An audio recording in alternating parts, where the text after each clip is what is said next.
louder. Let me try. How's that? Any better? Yeah. Perfect. All right, guys. I never get nervous about these things until I get up here and have to look at you guys. So, anyways, Matt Winstead. Like he said, I own Golden Rule Farms, Midwest Bee Removal. I have been keeping bees for 7 years now. Most of you people know because I'm a Facebook extraordinaire. Don't tell me that your 12-year-old daughter does more Facebook than me. I'll accept that as a challenge. Just let you know. Okay, that's one of my problems. So laugh at my jokes; it'll go a lot smoother. All right, so why am I up here wasting you guys' time? So basically, I make bees. I'm a full-time beekeeper. We made over 1,000 nukes last year. We average 5 splits per colony every year, and today we're going to talk about Texas. Eric, I think we talked, I can't remember how many months ago it was, and he wanted me to come out and speak. I was like, what do you guys want to talk about? And most of the time it's splits and nukes because that's what I do. He wanted me to kind of elaborate about my first year in Texas, and that's kind of what we're going to do today. So, and I'm sure there's going to be lots of little nuggets about, why and splits and nukes. If you guys are interested in making splits and nukes, that's going to be kind of tangled in there because that's why I went to Texas. So, anyways, that's what I do. I make bees. We make splits. We make nukes. Stuart Dietz can tell you 10 times more about making honey than I can because I'm not a huge honey producer. Not anymore, man. That was only true when you first got started. Oh no, you make way more than I do. No. So, but anyway, that's what we do. That's what I'm good at. All right, I'm not the best at honey. I'm not the best at making queens or anything like that. I do make nukes. That is my bread and butter as far as bees go. All right, so Texas definitely was not what I expected. So when you think Texas, I don't know about you guys. When I first thought about Texas, I thought about sand and dry areas and rocks and mesquite and sage. And what I found out is that is not East Texas. East Texas is mud. It is a swamp. All right, we spent more Texas getting pulled out than we did driving. But it was better than what we expected. So I tried to put, I love Google, by the way. If you guys don't have Google on your phones, it's phenomenal. All these pictures were taken on January 30th in the single yard. So these were all, the yard that this is in was all hives that we put the singles in. That way we could kind of, just for transportation, it was easier. But these were all singles, and this was January 30th. Okay, we brought our bees down, I think it was November 10th. I got that written down in one of these. But as you can see, all these that we had down there, they were already filling with cap brood in January. So, and if you guys know anything about bees, once you got cap brood, you're about to explode in population. Okay, so that was the single yard. Now this is the double yard, and I think there's a laser pointer right here. So as you can see, that's drones right there. Now that's bird phone. But all that right there is all drones. And this is January 31st. Okay? We don't get drones near that early. Most of the time, if we see them in March, we're doing all right, So we do not get drones in January in Missouri. So that's just kind of showing you how much difference 700 miles can make as far as on the timeline. This is February 23rd. I know everybody knows that tree. So, there's some more. You think we see this February? We don't see that, do we? So here's another interesting fact for you guys. This is a beautiful flower they have down there in East Texas. It's a vine. And it grows all over the pine trees. So it's most of where we're at is just pine tree forest. There's just pines everywhere. It's absolutely gorgeous. And this vine will be just covering it. Well, what's interesting is what it does to the bees. So basically, I'll just read what the USDA says about it. Its toxic effects were described in a 1936 USDA report. Young workers are affected and die soon, whereas older adult bees appear normal. Larvae and pupae die in cells, become mummified, and the colony can be slightly to severely weakened by using it as a food source. So basically, this is a native flower. This is one of those, native versus, not native talks. A native flower that grows just rampant out there that will literally kill your bees. So a lot of people in East Texas that make queens will actually get cells from South Texas, because when you make cells during the bloom of yellow jasmine there in March, your take is terrible, like 10%. Basically all of your larvae die when they're fed the pollen from this plant right here. We don't have that problem. So here's February 23rd, and as you can see, all that capped brood that we saw 3 weeks prior is all bees now. Once again, is this thing like cutting out, or is it just me that's hearing that? Cut down. Do you want to? It's okay, it's not that bad. It's not that bad? Okay. But as you can see, our populations are just exploding. We've got capped brood galore. As you can see, my honey resources are definitely depleting. One thing that I was shocked to find was this. So February 24th in the double yard, we started finding swarm preparations. You guys ever found swarm cells in February in Missouri? I have not. I'm kind of thankful about that too. So that was something that we had to basically control, was swarming in February. I was not expecting that. I was not prepared for that. But you can see they were definitely trying to do that. Is it every time I turn? Make sure that switch is fully turned on. It's probably messing me up more than you guys. Yeah, looks good. Sorry. That should. I'll give that a go. But anyway, by February 24th, our populations were just skyrocketing. We pretty much had to triple up or double up every single colony by February 24th. The amount of bees was insane. I was not ready for this. We brought down so much equipment down there. They were drawing comb. It was just amazing, the amount of brood and pollen and flowers and bees that was coming in. But what was interesting was the lack of nectar. So basically, I'll just tell you where I'm going to go. That's why I go to Texas, right there. So all that to say that the only reason I go to Texas is for their Tex-Mex Mexican food. I got a heart for margaritas too. No Terry's with me. All right, it's all about the pollen. This little meme I got off the internet. Pollen count's so high, the meth heads are trying to turn it back into Sudafed. So basically, when you go to Texas, in February, March, January, I mean, there is flowers everywhere. It is nothing but color.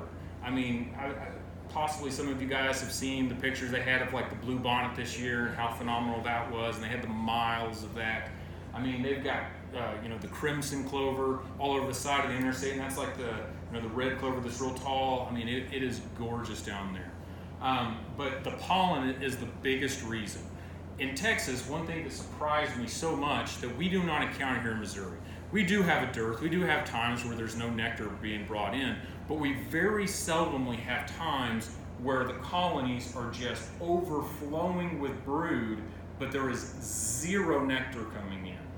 During the entire spring, pretty much until April in Texas, that's what's going on.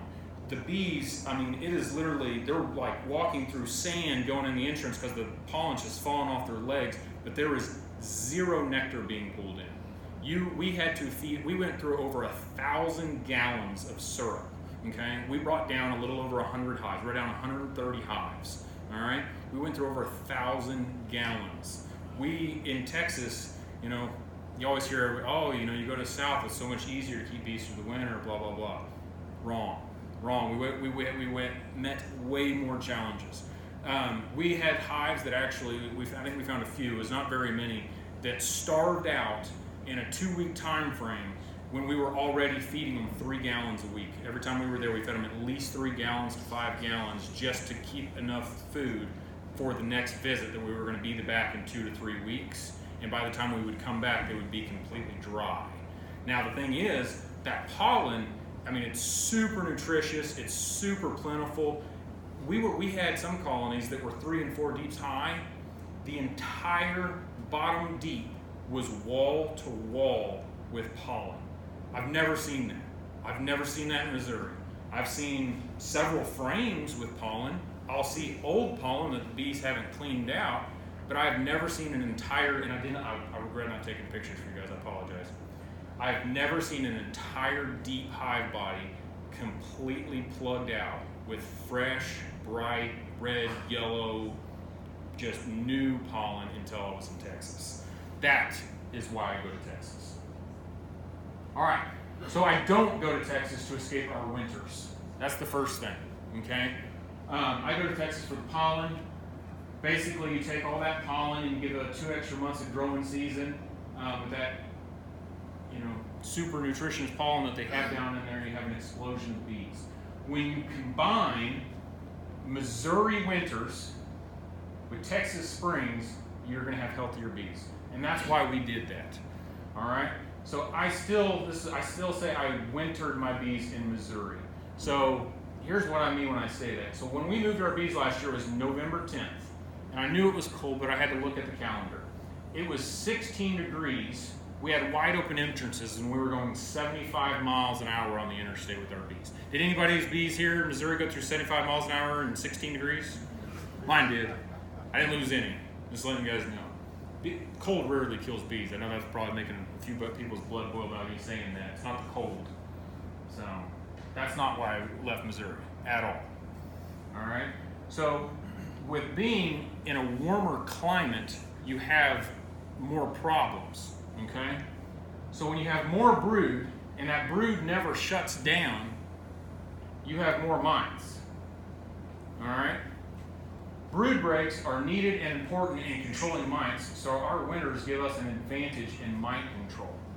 So basically by a shorter summer time, you have less mite problems. Guys up in Canada, they have hardly any problems with mites versus like we do. Places down in Florida, California, Texas, most of the commercial beekeepers down there treat their bees for mites 8 times a year. All right? We don't have that problem. We do not have that problem whatsoever. I don't have that problem with taking my bees down there when I do. All right? By us keeping our bees down there till they were basically frozen, we didn't have the small hive beetles. Small hive beetles are a year-round problem in Texas. All right, so when I brought my bees down to Texas, I didn't bring down any hive beetles because they all been frozen to death. Well, when I say all, I know there's probably a few in the cluster, but most of my hive beetles were pretty much frozen at that point, and I did not bring down a problem. I made a mistake when I got down there. I did what I do here in Missouri. I threw some pollen on them and I left. And everybody from Texas said I was an idiot. All my bees are going to be slimed out by the time I get back because they have problems with hive beetles in January. We don't have that problem. Everybody talks about the hive beetles that we have here. Can you imagine fighting those things 12 months a year? I'm glad I don't have that problem. One of the other problems that we found was competition. So most of the country's largest beekeepers winter their bees in the south. Finding good locations that aren't crowded is very difficult.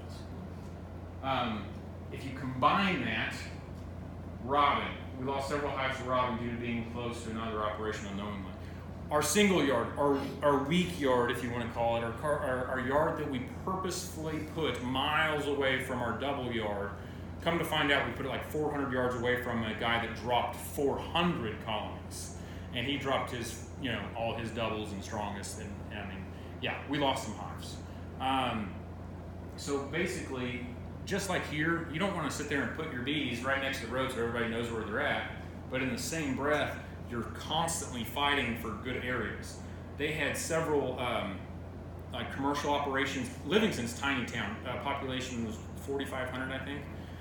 Tiny town. They had 2 commercial operations there.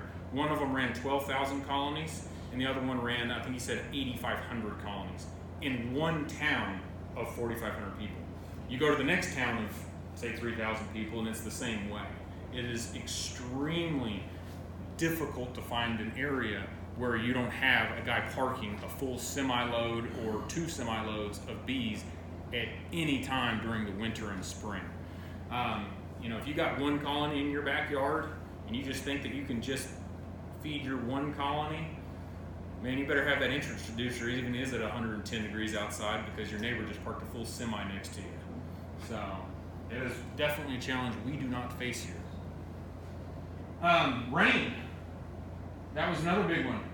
So East Texas gets 53 inches of average rainfall versus Kansas City only gets 39. When we were down there, it was basically October, November, December, January. I think so those 4 months, they had over 80 inches of rainfall. And it was like the most that area has gotten in so many, 100 years or whatever it was. And we got stuck a lot. Mike went out and actually bought a 12,000 pound winch, to where we could pull out the F550, because most farmers have like a half ton or 3/4 ton, and they just couldn't budge us. And so we went and got a big winch so we could pull ourselves out. That's not fun. So was it worth it? Education-wise, absolutely. I learned so much from going down there. It was a great experience. I had a lot of tacos and drank a lot of margaritas. It was a good time. So, did I profit from it? No. I will say though, I knew I would not.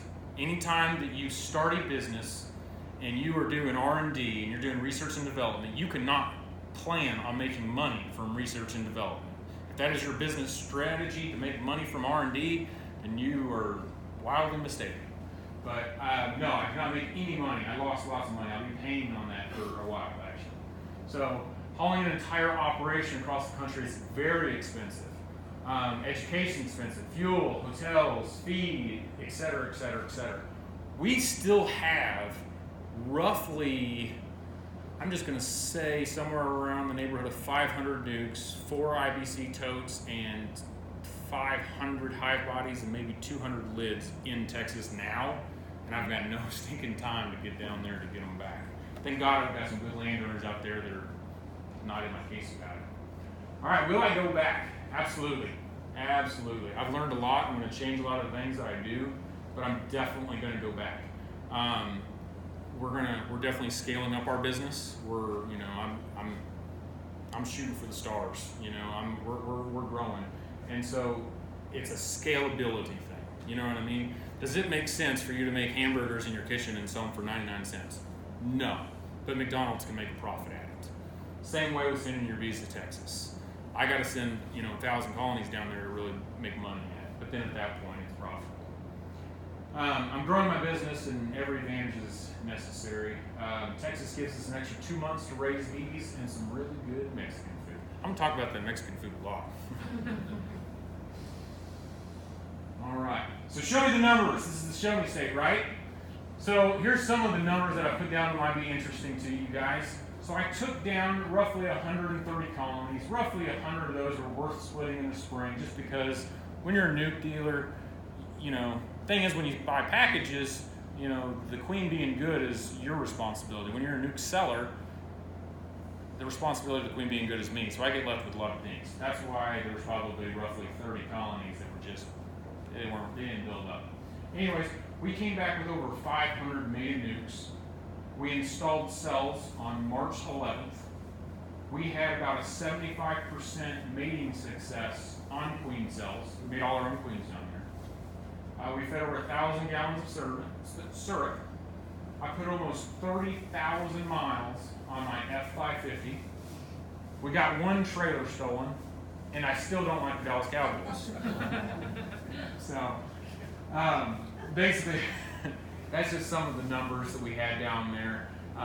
Obviously, you want this number to be higher, you want this number to be less, you want this number to be less, and heck, nobody likes theft, but it does happen. Basically, we had a trailer breakdown, we left it, and came back and it wasn't there. The guy drove over a mile with no tire on it, carving into the interstate, going 70 miles an hour, 7 mile an hour interstate, and he didn't care. He wanted that trailer really bad. So I've got a lot of cool pictures now, and I'm going to do a bunch of Q&A. Just kind of show you guys some of the setup. Basically, to mitigate drifting, to help queens find their spot back, we try to mark the nuke boxes with different markers and different colors and different shapes. And obviously, I do think that helped quite a bit because, like I said, we did have about a 75% take, which I typically don't have that here in Missouri. I'd say probably my average is here in Missouri about 65, and that's even in small numbers. Sometimes I'll have 100, and it'll be really good years. This year my success is pretty high, but last year was actually pretty low. What we found, Mike found this extremely interesting, and I did as well. So if you look, kind of hard to see probably from the back, but we've got trees and we've got nukes circling the trees, and we've got different markers, and we've got just a bunch of them all across this fence row. The take around these trees were less than 50%. On this fence row was higher than 80. I think it was like 90 something, which you would think if you just set 200 mating nukes in a row and just alternate their entrance, one going this way and one going this way, but otherwise they're still just in a row. And if you see, a lot of these aren't even 18 inches away from each other. You would think that you would have very poor mating, but it was opposite. It was crazy. I cannot believe that. So I picked up this jewel along the way. It's the bane of my existence right now. It always spends more time in the shop than it does in the field. This is how we moved most of them on this first load back. I think it was a little over 200. But these all have bees in them, and then just some boxes of comb and foundation winded, and then the meat. All that. And that's Punch Young right there. Matt, He's from Miller Bee Club down near Springfield area. Matt, you got a question? How do you like those pro nukes? They have advantages and disadvantages. So Matt, repeat the question. he asked me, how do I like the pro nukes? And basically, they do. I'll say this: they don't make a nuke on the market that I love. I'll just say that. But here's the biggest advantage: there's no assembly. They stack very nicely. They vent on both ends, but that door design is absolutely terrible. It is horrendous. We lost bees because some of the doors, they would cluster on them and they would pull the door shut. The doors will bend and you'll have them open and they basically will form that cup shape. And then what happens is then you go to close them, you hit a bump going down the road and they pop up. So you basically are forced to tape the door shut every time you shut them.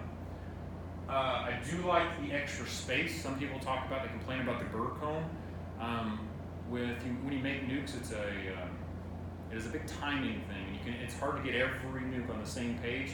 And so if they build up a little burr comb instead of swarming, I'll deal with that. It does not bother me. I like that there's no assembly. I hate the doors. We've tried some Chinese knockoff jesters. Those were terrible. If you're thinking about getting those, save your money. Do not get those. I think we're going to go back to jesters next year, even though they're the more expensive of the nuke. How did they stand up to the sun? Fine. They don't like cold. Don't drop them in the cold. They'll shatter like glass. But sun, they did fine. Right now I'm storing them outside. I don't think with the burr comb it's on the inside and the propolis and everything else like that, I don't think I will ever be able to get them to go back into each other like they came on a pallet. Which was actually one of the reasons I kind of wanted them. But do I think that they can be improved? Absolutely. If Charles just changes that door to where they slide sideways, or there's a tab that pops open or something, if he just changed that door, I'll be buying another 1,000 from him next year. But if he doesn't do anything to that door, we're going to go back to jesters. Even though jesters have labor involved in assembling them and and everything else like that, and they're more expensive, I will go back to jesters if he doesn't change that door. You mentioned that you almost lost a load because one of them got crushed or something. So if you see, we're only 3 high. We found out that if you go 4 high and you strap down, that bottom one buckles. And we actually semi-lost a load on the interstate. Basically, the whole load shifted to where it was hanging off the bed of the truck. And thank God none of them came out, but it was like 1:30. We're 100 yards away from an elementary school, and it's 85 degrees, and we're scrambling trying to unload and then restack. And it was that was another one of those experiences that you could have lived without. So anyways, now we learned that if you strap them, you have to only go 3 high. Now if you build a box around them, which you're going to see, you can go 4 high. So this is actually This is what I prefer to do. So basically, we had to move back all our pallets because I actually needed those like ASAP, which bee pallets remove bees. And then what I did is I built a 2x4, 2x6 cage around them, and then just filled it tight so there's no pressure pushing down on them. And I think I have 1, 2, 3, 4, 5. I think I'm 5 tall, maybe 4. I think 4. I think it's 4 tall. But anyway, when I did it that way, that was the cat's meow. But obviously, I don't want to have to build a cage every time, So.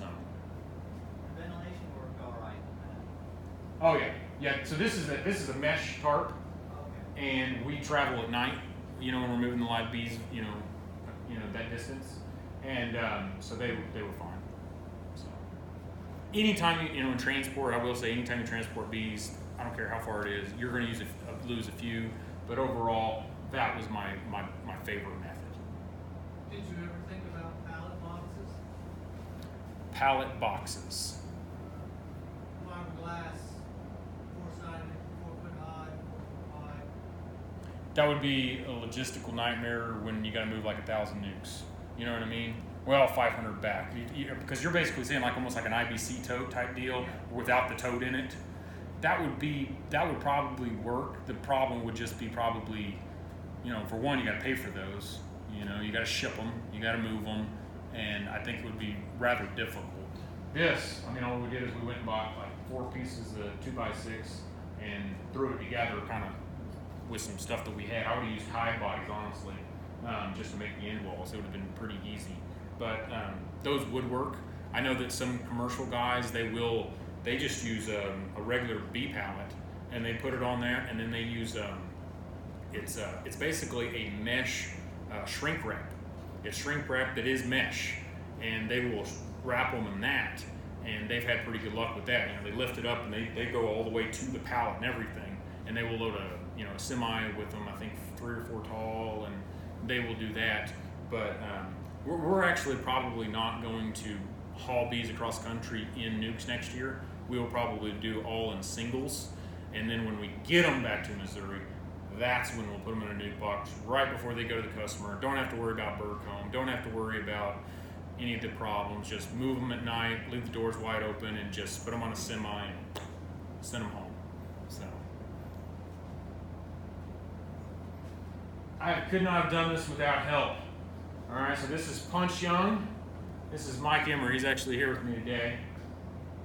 So they helped me tremendously. So I'm going to give just a brief intro to Mike Emmer. All right, that's his phone number right there. Mike helps me a lot. He went down to Texas with me almost every single time, I think for one. And he has been in thousands of nuke boxes. He's been in thousands of hives. He's pulled thousands of pounds of honey. He is my right-hand man, all right? People call me I saw a lot of nukes in Kansas City, all right? People call me all the time. Hey, can you come out and help me with my bees or something like that? Short answer, no, I can't. I don't have time. I don't do it. I'm sorry. I apologize. I don't help anybody. I make it a general rule to not help anybody with their bees so it's not unfair. So anyway, what I always tell people, give Mike Emmer a call. He owns the BeeResQ company. He's got all the experience I do, and he will come to your house and you can get him to help you treat for mites. You can test for mites. He'll help you pull your honey. He'll help you make splits. He'll help you graft queens if you want to graft queens. He'll help you do whatever you want to do, and he's got the experience to do it all. He was not expecting this, and so he's probably red right now. But anyway, I couldn't have done it without Mike. I had a lot of help in Texas. This is the worst part about Texas. I've got 2 little boys. This is Brennan. He just turned 7. This is Riker. He's about to turn 5, and we video chatted and stuff like that. While I was gone, but anyway, they miss their daddy and I miss them, and that is the worst part about being a commercial beekeeper is you do spend a lot of your time on the road, and that right there, was the worst part. That being said, is I'm a beekeeper, man. I got this in my blood. I'm not the best beekeeper. I'm not saying that, but I love this stuff, and I will be back in Texas next year. And hopefully when they get a little bit older, they'll get to join me. They did get to meet me down in Galveston, and they enjoyed playing on the beach. So here's me and my wife 7 years ago. That was our first package of bees 7 years ago. And I got this cheesy little phrase because Mike took this awesome picture. And I just came up with this. All you need is a little spark to start a big fire.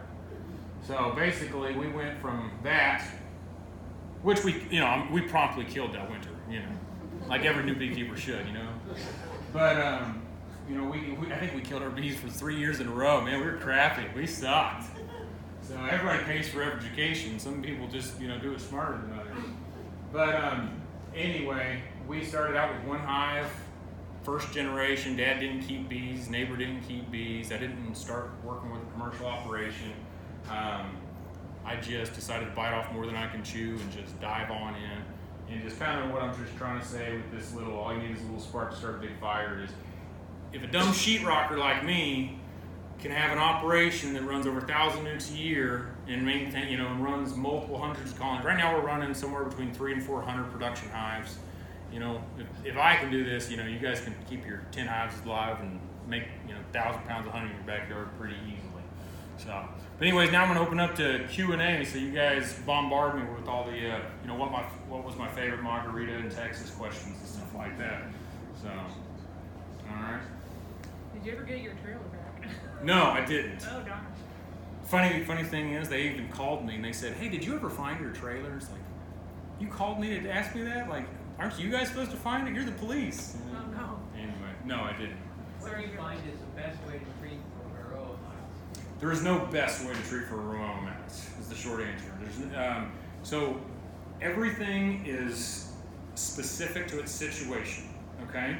So every product is specific to its, what it needs and everything else like that. So what I would say and what I would look at is, when do you need to treat?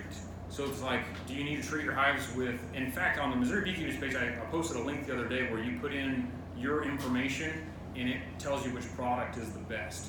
So oxalic acid is a product that we use quite a bit. I do not use oxalic acid at all, hardly in the summertime, because it's almost useless. You're basically wasting your time because your mites, like most of your mites, I can't remember the numbers, probably like 80% or something like that, are underneath your caps. And oxalic acid doesn't do nothing about that. And then people are like, oh, well, if you hit them this day and then you come back in a week, well, no, because they go straight from out from the cap to right back in it. And so you're getting a 40, basically what the numbers they're showing is if you treat with oxalic acid every 7 days, you're going to get a 40% reduction in mites. That's not enough. That is a waste of, even somebody with 2 hives, that's a waste of their time. So oxalic acid, on the other hand, is a wonderful product when your bees go broodless. We love oxalic acid. We use a lot of oxalic acid in October, and then we also use it in February in Missouri. In Texas, we can use it pretty much January. But before your bees start brooding up, if you wait till March, you waited too long. You waited till the end of February, you waited too long. But if you hit them in October or even sometimes in September when they're broodless, you can go into winter with almost 0 mites, and then you might not even have to treat until after the honey flow next year. So oxalic's great for that. If you got high mites and you're right in the middle of the honey flow, that's the tough one. They unfortunately do not have a great product that is approved for honey supers, and it's approved for heat. Formic acid, Midway Quick Strips is one of the only products that's approved with honey supers, and it will flat out kill every brood and queen you have in your colonies if you put it on in our 90-degree heat. Okay, and that's one of the only products that's approved to use with supers. So if you told me, hey, it's June 15th, the honey flow is prime right now, and my mite count is super high, I'd say, well, what's worth more to you, your bees or your honey? Because you only get both. You only get one. You don't get both. And then you have to make that decision. But if you told me, hey, it's July and my mite count's high, I have my honey on there, but I'm going to pull it here in the next few weeks or whatever. Say, all right, go ahead and pull it. And then at that point, I really suggest Apivar. Okay? Apivar is a product that you leave inside your hive. It's not temperature sensitive. You put it in there, and it basically works for, I think it's like 45 days, And here's the best part about Apivar.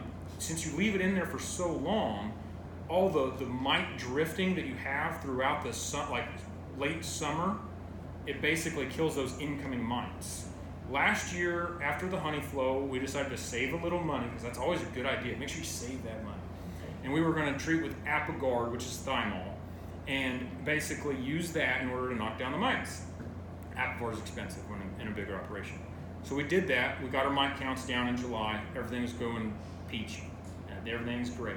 Well, what we found was the yards that are close to, I say urban areas, what I mean is like Blue Springs and Green Valley. So like more city type areas had a huge influx of mites from mite drifting, because we try to do a monthly mite wash and really monitor our numbers.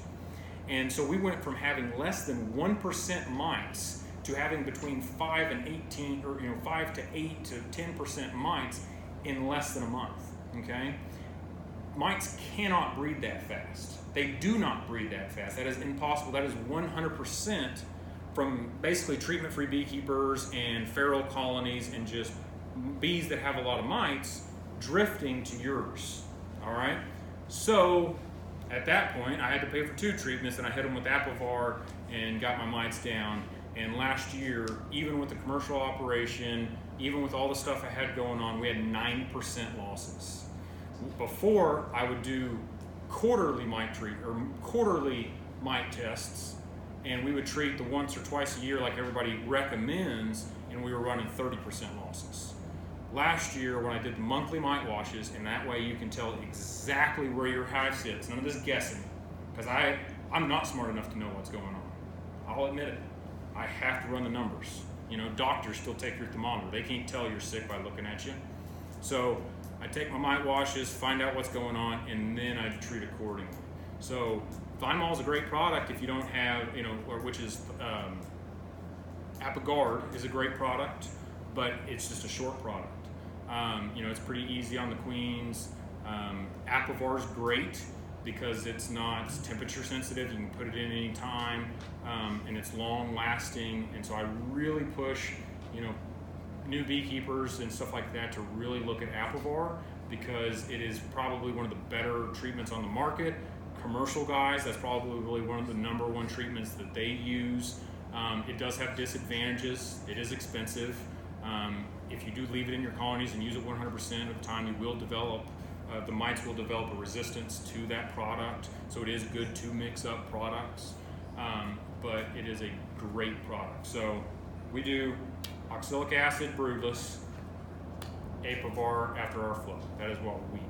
I know that was a very simple answer and I just made it really complicated, but that's something we face, is trying to find the best products at the best time for our regiment, because we got to make money at this. I mean, see those 2 little kids, man, they go through clothes and shoes like nobody's business. So, So you're saying if we put our super zap on to try to catch a fall flow, take those off at Labor Day, then put the Apivar on, and then do oxalic like end of October, November?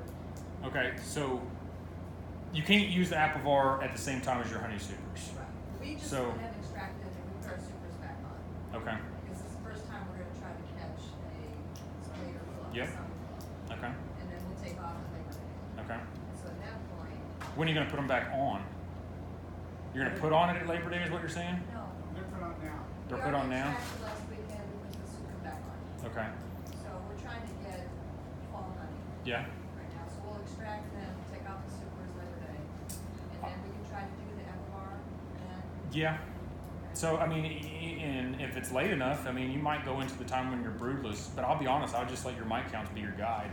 I mean, we went to go put a bunch of Apivar in on some of our colonies that just weren't doing anything, and I went and tested them, and we were less than 1%. I was like, phew, put that money back in my pocket, And so it's one of those things where, if you can make a shaker very easily, and you can even buy them now. Now they get them, you can buy them, and it takes nothing to shake a few bees and just look, and then that way like, hey, I don't need a treat. I can try to get as much of this honey as I can.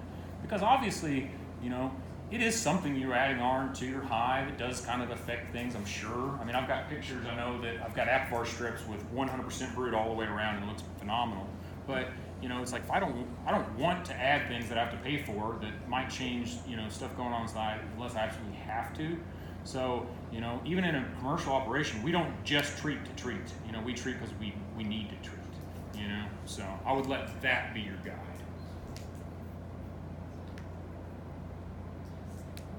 Any more? Do you have any regulations for transporting bees across the state lines at all? So you're supposed to get it inspected from the state, but we don't have Missouri inspections. So depending on what state you're located in, and if you have an apiarist, you're supposed to get them inspected by the state. We didn't have to worry about that in Missouri. You transported those hives with the engine, correct? So the hives, yes. The nukes, no. So the nukes, I tried to shut them. I didn't tape them. I mean, we had bees flying around every gas station we left. But when we do hives, we don't close the entrances at all. We move them at night. So. You don't get too many coming out from, knocking, driving. Mm-hmm. No, when you move them, I do like some pollination around here. Like I was supposed to do pumpkins this morning, but there was a thunderstorm, and when we just throw hives right on the truck at night, and we just send them off, and they're fine. You lose very few. So sometimes they'll crawl out, and you'll have some. It looks like bearding on the outside of the hive, but they're not going to just fly out like if you were to do it during the daytime. Any other quote, Janice? What's your process in making nukes? Don't you put some brood up above the hives? I know you went through it quick. Yeah, so sorry guys, I got like ADD, so I go through everything really fast and like really chaotic. So it's like a Quentin Tarantino movie. Listening to me talk, I'm sure. But anyway, so we do nukes several different ways, and I tell you what, I'll run through both of them real quick. So now these were cells that we did in Texas. So it is actually completely different than if we were here in Missouri with bred queens. So we'll just start with how we did it in Texas. So when we do it in Texas, we don't necessarily need to have cat brood because it's a different process. So anyways, what we do is we will do two ways. We will pull the brood, we'll shake the frames with brood with all the bees off, and then pull that brood above an excluder and basically make up what we want in that box above that excluder. Did that just make sense what I just said? So basically I'll have, let's say I'm going to make one split off of a colony. I'll take my 2 frames of brood, shake all the bees off so I know the queen's not there. I'm basically avoiding finding one queen. Okay? Pull those 2 frames up there, pull my frame of brood, or honey up there, I'll put 2 frames of undrawn, shake all the bees off, put them in an empty box, throw an excluder on there, put the lid back on. I come back at like 5:30 a.m. the next morning, because that way there is a good amount of bees in there, and I can grab those frames and throw them in a box, and I know I've got a great amount of bees in order to keep that brood warm, and I've got a good amount of like foragers because it was before flight times, and I know I don't have the queen because my excluder was on. So typically when we make splits, and it doesn't matter if it's a bred queen or a queen cell, we do use 2 frames of brood, and then 1 frame with some resources on it, maybe a little bit just drawn and empty if we can, and then typically 2 frames of foundation. That's the average. When we're in Texas, we don't necessarily care if it's eggs, if it's larvae, if it's whatever, because we're putting a queen cell in, and they take queen cells a lot better than they do a bred queen from another colony. Okay, because she hatches, she's in there. It just take them better. So in Missouri, when we're making nukes, we will do a very similar process, except we don't want to give them any eggs. And the reason why you don't want to give them any eggs or any young larvae, because if they can make their own queen, they will, all right? And so you want to reduce the ability for them to make their own queen. So if you only have open brood, let's just say you do, pull it out, make your split, but then don't put that queen in there for 6 days. Go in there, cut all your emergency cells, install your queen with the candy plug. Don't touch it for 7 days. Okay, anytime you put a queen in, do not touch it for 7 days. We typically, when we put a queen cell in, we try to give it a month. All right, So minimum of 7 days with the bred queen with candy plug, 1 month with the queen cell. And that's us knowing typically the hatch date. If we don't know the hatch date, we might even give it sooner. Like if we open up the colony, it just swarmed, we see eggs in there, but we can't find the queen to save our life, we know they just capped that thing. And so we know we need to wait a little bit longer than a month. But that's, if we know, hey, there's not a singing larva in this colony, but I've got cat swarm cells, it's about to hatch. So I can go, 21 days if I want to. But typically, like I said, a nuke is going to have 2 frames brood, 1 frame of food, 2 frames of foundation, check back on it, 7 days with the bred queen, 21 days to 5 weeks with a cell. Answer good enough? You put the cells in Texas, or was that the? Cells are most of the time in Texas and in Missouri. We just don't have a long enough season to justify that. Yeah, we almost, I do make queens in Missouri sometimes. I will just admit, it's more for fun. Because financially, it just does not make sense. Because when you can buy a bred queen, and basically with our honey season as short as it is, and the fact that we don't get hardly anything for a fall flow, it just doesn't make sense to wait for a month to get a laying queen when it basically goes from freezing to honey flow to winter just like this, and it just doesn't make sense when you can throw a queen in there and literally that same month you would have had 30,000 extra bees to make a honey flow with. So we do make queens in Missouri, but most of the time it's just kind of for fun at that point. We didn't make, I would say the only queens I made this year were from swarm cells. Last year I grafted several hundred by myself, but this year I just didn't have the time. Matt, where do you get your queens? I get them from everywhere. We bought almost 1,000 queens yet last year. I get them everywhere from the, we got some Saskatraz, we got some Borderlands, we got some, goodness, I'm drawing a blank now. We've tried several different places. Most places I get besides Saskatraz, where do they come from? Oliveras. Have minimum orders of 100. And so I tell people if you want to get 1 queen or 5 queens or 10 queens, Oliveras will do smaller orders versus most of my breeders will not. And so that's one people we do recommend. I would, I've had mixed results with Saskatraz. I would say, honestly, at this point, if I was going to order from Oliveras, I'd probably just order their Italian line. We have not been very impressed. I've got over 100 queens from them at this point, or just under 100 queens. And what I really shoot for is consistency from queen breeders. Because I've bought queens from dozens of breeders probably at this point, and you're always going to get some good queens, and you're always going to get some bad queens. What you try to find is this. And what I have found that is the more this that I can find, consistency, is who I'm going to go with. And that's one reason why I use the Minnesota Hygienic queens, is because of how consistent they are. With the Oliveras, I had some queens that produced over 120 pounds this year, but it is all the way down to the very bottom where they were just super dinks, and last year was the same thing. So, but they're one of the only people that I know that will sell, onesies, twosies, versus the queen breeders I buy from typically sell minimum over 50 or 100 or something like that. Anything else?